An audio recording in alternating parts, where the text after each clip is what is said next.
সুপ্রিয় দর্শক, আপনারা দেখছেন এসপিএন বাংলা টিভি। দেখুন ও সাবস্ক্রাইব করুন এসপিএন বাংলা টিভি, দেশ ও মানুষের কথা বলে।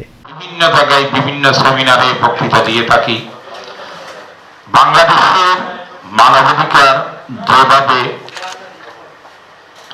ভুলণ্ঠিত হচ্ছে তা বিশ্ব দরবারে কিন্তু আমাদের একেবারে হাঁটু করে ফেলছে। আমরা মানুষকে, জাতিকে মুখ দেখাতে পারতেছি না। যারা বিশেষ করে যারা প্রতিনিধিত্ব করছে বাংলাদেশের, তাদের কারণে আজকে আমরা অসম্মানিত হচ্ছি।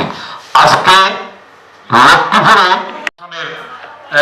নির্বাচনে প্রতিদ্বন্দ্বিতা করতেছে, তাদের কোমরের মধ্যে কিন্তু ওই ফ্যাসিস্টের সন্ত্রাসীদেরকে আগলে রাখছে, তাদের কোমরের মধ্যে তারা বেঁধে রাখছে, তাদের পিঠের মধ্যে বেঁধে রাখছে, তাদের পকেটে আজকে সেই ফ্যাসিস্টের সন্ত্রাসীরা।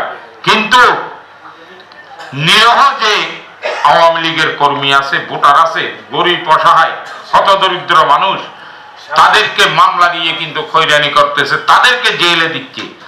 যারা 17 বছর মানুষকে অত্যাচার করছে, নির্যাতন করছে, তাদেরকে কিন্তু আজকে লালন করার মহোৎসব সৃষ্টি হয়েছে ভোটের জন্য। ভোটের লালায়িত হয়ে সন্ত্রাসীদেরকে লালন করতেছে। আমার এলাকাতে শ্রমিক দলের অফিস পড়েছে বলে যে মামলা করেছিল, সে বাদী আজকে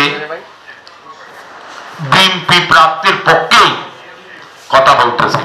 আজকে বিএনপি 5 জুলাই আগস্টের 24 সালের আগস্টে 5 আগস্টের পরে যে বিএনপি ছিল, আজকে সেই বিএনপি নাই।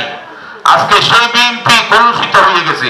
আজকে সেই বিএনপি ভোটের আকাঙ্ক্ষায় আজকে তারা আওয়ামী সন্ত্রাসীদের ভিতরে ঢুকে গেছে।